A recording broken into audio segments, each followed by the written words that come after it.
வணக்கங்க. இது அங்காளம்மன் சத்யா வீடியோ. நாங்க எப்பவுமே மலையனூருக்கு வேஷம் போட போகும்போது ஒரு 6 மணிக்கெலாம் அங்க இருக்க மாரி போயிருவோங்க. ஆனா, இந்த முறை வேன்ல போகும்போது அவங்க வந்து 2, 3 கோயில்கள் போயிட்டு அதுக்கப்புறம் போனதுனால 9 மணி ஆயிடுச்சுங்க நைட்டு. 9, 9:30 ஆயிடுச்சு. கூட்ட நெரிசல் அதிகமா இருக்கு. அம்மாவ பார்க்க, ஊஞ்சலுக்கு பார்க்க போற ஜனங்கள். நாங்க 6 மணிக்கெலாம் போகும்போது அப்படி கூட்டம்லாம் இருக்காதுங்க அந்த அளவுக்கு. எலுமிச்சம்பழம், பூவு, கற்பூரம் இதெல்லாம் வந்து பிளாட்ஃபார்ம் கடைகள்ல விப்பாங்க. அங்க நாங்க வாங்கிட்டு போவோம். நைட்டு 9:30 மணிக்கு போனதுனால இந்த முறை வந்துங்க பூலாம் எதுவுமே கிடைக்கல அங்க. அ மழை ஏன்னா மழை தூறல் போட்டுட்டே இருந்தபோது மின்னல் வேற அடிச்சுது. அதனால வந்துங்க போகும்போது என்ன இது ஆத்தாவுக்கு பூ வைக்க முடியலையே தலையில அப்படின்ட்டு அந்த வேஷத்தோட இப்படி தான் போயிட்டு இருந்தேன் நானு. அப்போ ஆத்தா என்ன சொல்றாங்க அந்த அம்மா என்னன்னா, "நீ எதுக்கு கலங்குற? நான் கொண்டாந்து குடுக்குறேன்" அப்படின்ற மாதிரிங்க.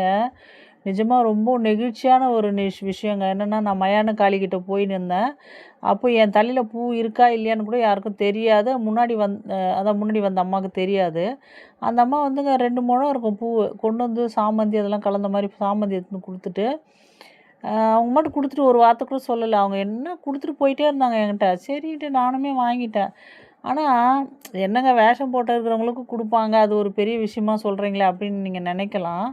ஏன்னா, அந்த பக்கத்துலலாம் நெறைய சின்ன சின்ன தெய்வங்கள் இருந்தது. அவங்களுக்கு போடாம, வேஷம் போட்டுட்டு வர நம்மகிட்ட குடுக்க யாருமே நெனைக்க மாட்டாங்க. ஆனா, என்னமோ அந்த அம்மா மனசுல சொல்லியிருக்கா, "போய் குடு அவங்களுக்கு" அப்படின்ற மாதிரி. அவங்க குடுத்துட்டு போனோனே எனக்கு ரொம்ப சந்தோஷங்க. இந்த டைம்ல எங்க போய் பூ வாங்க போறேன்னு யோசிச்சேன் நானு. அந்த அம்மாவே எனக்கு வந்து குடுத்த மாரி நான் மனம் மகிழ்ந்து அந்த தலையில வச்சுக்கிட்டேங்க. வச்சுட்டு அதுக்கப்புறம்